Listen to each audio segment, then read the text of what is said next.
Salut mes Nakamas, c'est le Doc, j'espère que vous allez bien. Aujourd'hui, on va parler de l'épisode 783 et vous pouvez le voir à ma putain de gueule, regardez bien. Je suis hyper content parce que cet épisode était absolument magnifique. À part bien sûr au niveau de l'opening, mais ça on va en reparler tout à l'heure. L'épisode dans sa globalité était absolument dingue. Alors oui, je sais dire qu'un épisode de One Piece est dingue avec ce qu'on voit au niveau de l'attaque des titans, ça fait un petit peu fanboy, mais encore une fois, c'est pas du tout le... C'est pas la même chose, c'est-à-dire qu'on ne peut pas comparer un épisode de l'attaque des titans avec un épisode de One Piece. C'est des choses qui sont... Genre, il y a une vidéo qui est prévue là-dessus, vous inquiétez pas. Et en passant, je ne ferai pas de critique, analyse des autres épisodes de l'attaque des titans. Le premier épisode, j'en ai parlé parce que j'avais envie, il m'avait un petit peu marqué, donc j'avais justement envie de faire quelque chose là-dessus. Mais non, la chaîne, c'est bien sur One Piece. Donc voilà, un petit égarement.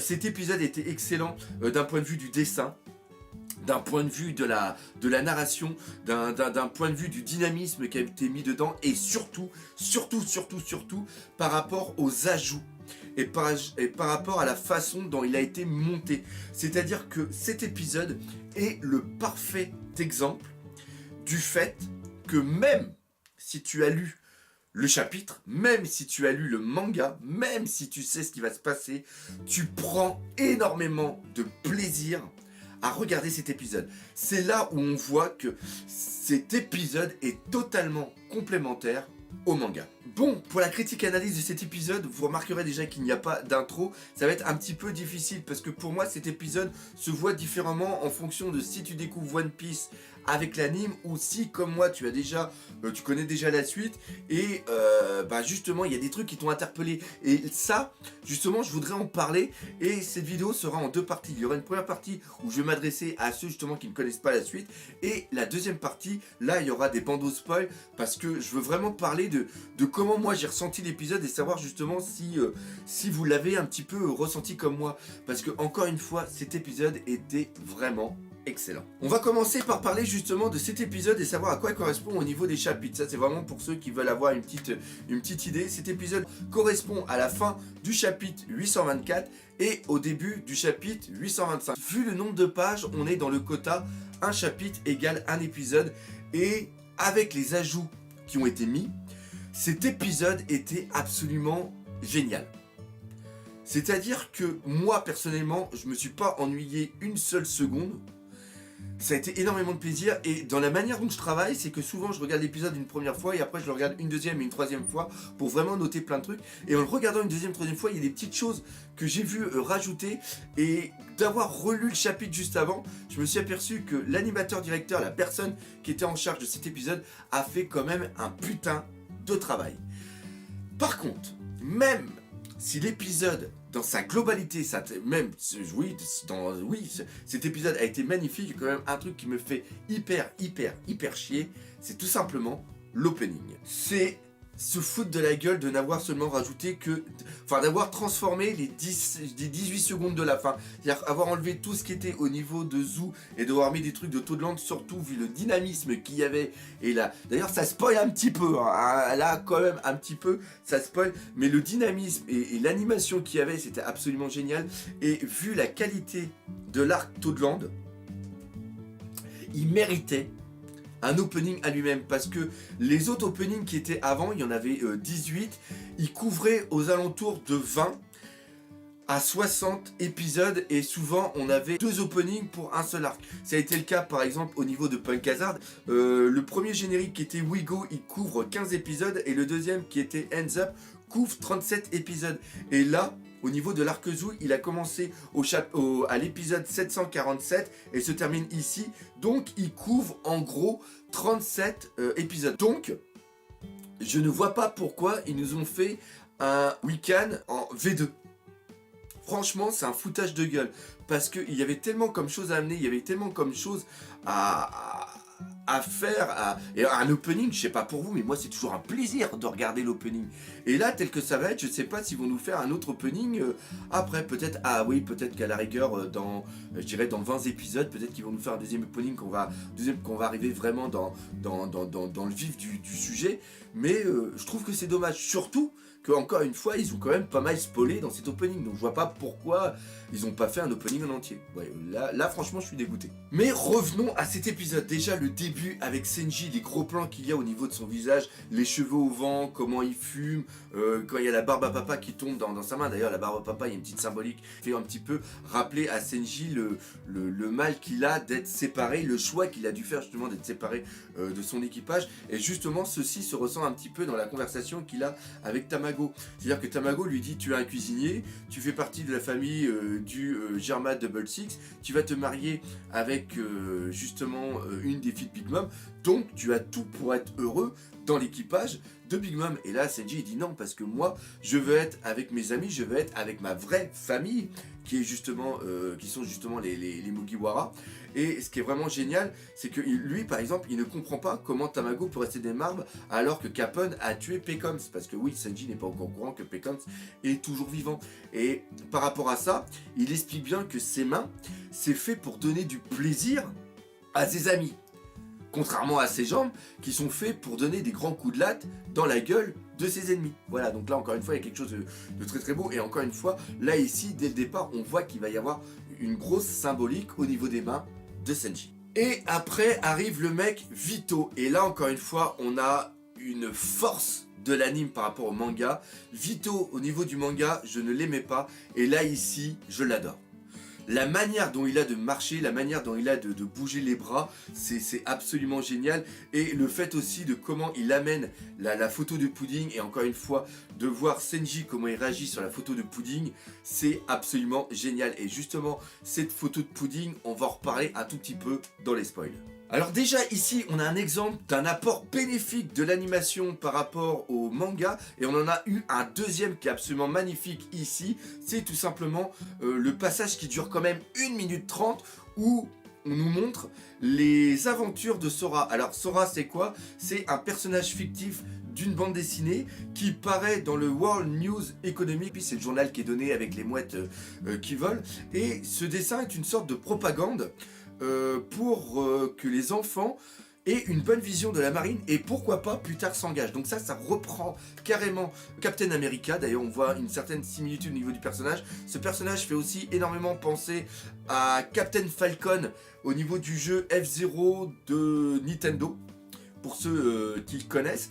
Et c'était absolument génial parce que ça reprend un petit peu ce qui a été fait au niveau de Sogeking, c'est-à-dire que ça reprend les animes qu'il y avait à une époque au Japon dans les années 70-80. Pour ceux qui connaissent un petit peu la bataille des planètes, c'est-à-dire que c'est un dessin où il y a toujours une personne ou un groupe de personnes qui va combattre des méchants. Le fait que le héros arrive, qu'il soit en danger par rapport aux méchants, qu'il soit presque à 2 doigts de mourir, puis là t'as le super robot qui arrive, qui vient combattre, qui le sauve et tout ça. Donc ça c'est vraiment quelque chose, ça reprendra carrément XOR pour ceux qui se rappellent, avec le dragon qui arrivait. Enfin bref, c'était absolument génial. Et j'aime bien ce côté, même la musique se rappelle, et ça reprend ce que je disais justement à Sogeking, et c'est un hommage. Et voilà, et la manière dont ça a été dessiné, la manière dont ça a été mis en scène, pour moi ça a été une véritable claque, parce que c'était, putain je vais encore dire génial, mais oui putain, j'ai pas d'autre mot.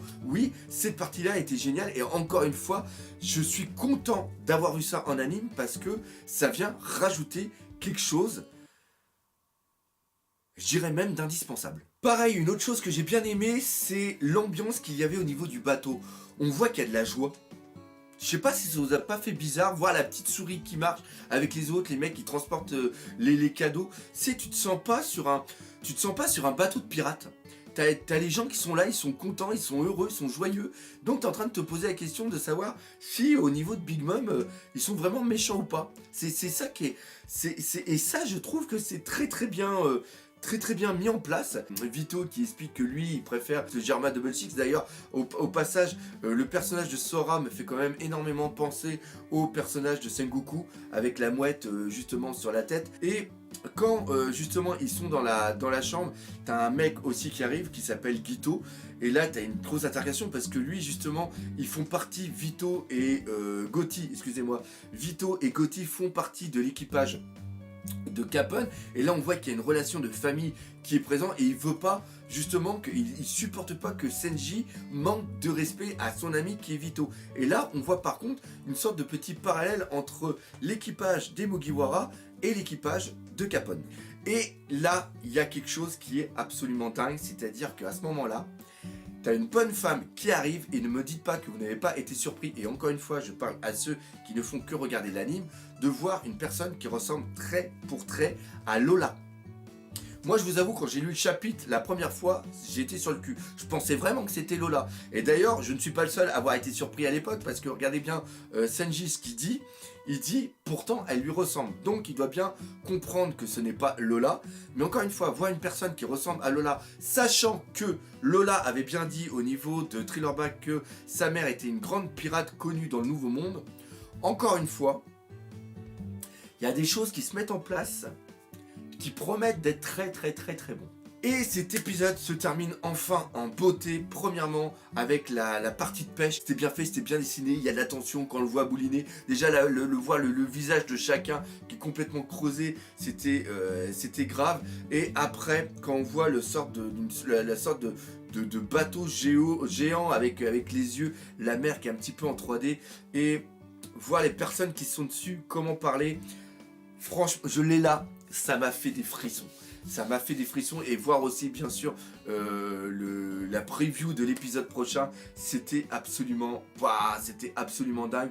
Donc oui, je croise les doigts. J'espère qu'on est en train de revenir dans l'âge d'or au niveau de l'animation de One Piece, quand c'était Enies Lobby, Water 7, Thriller Bark, Marineford, etc. Parce que, encore une fois, vous qui ne connaissez pas la suite, cet arc est absolument monstrueux. Il y a des trucs qui vont nous arriver dans la gueule, qui vont être magnifiques.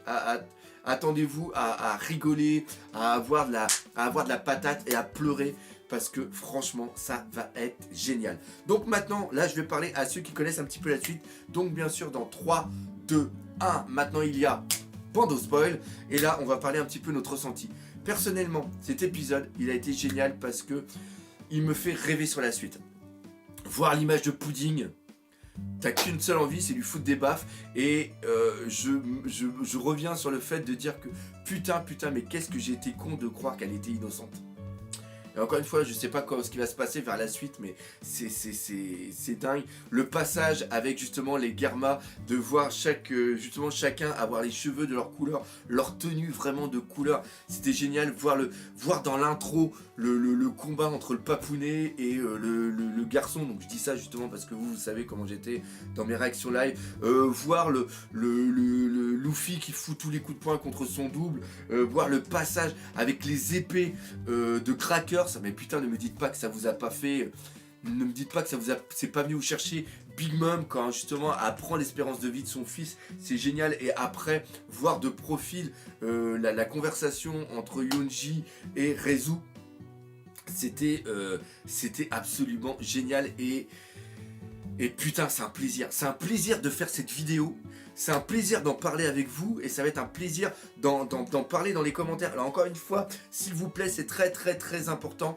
Mettez en majuscule spoil, laissez au moins 4-5 lignes, et après marquez ce que vous voulez dire pour justement que les autres ne soient pas spoilés. Mais on arrive dans du grand One Piece, et c'est pour ça que ça m'a fait plaisir de faire ce putain de poisson d'avril. Voilà, c'est ça. Parce que oui, je pense qu'on arrive vers du gros, vers du lourd. Et j'espère que je serai encore là pour en parler, et que vous serez encore là pour regarder mes vidéos, parce que on va partager quelque chose ensemble qui va être absolument magnifique. Donc voilà, c'est là-dessus que se termine cette critique analyse de ce putain d'épisode. Ça a été une joie de faire cette vidéo, j'espère que vous l'aurez bien apprécié et que vous aurez ressenti justement ce bonheur que j'ai eu de regarder cet épisode et de faire cette vidéo. Si c'est le cas, n'hésitez pas à partager, parlez-en autour de vous, laissez des commentaires et défoncez la gueule de ce putain de pouce bleu. Et nous, comme d'habitude, on se dit à bientôt pour de nouvelles aventures One Piece. Allez, salut mes Nakamas.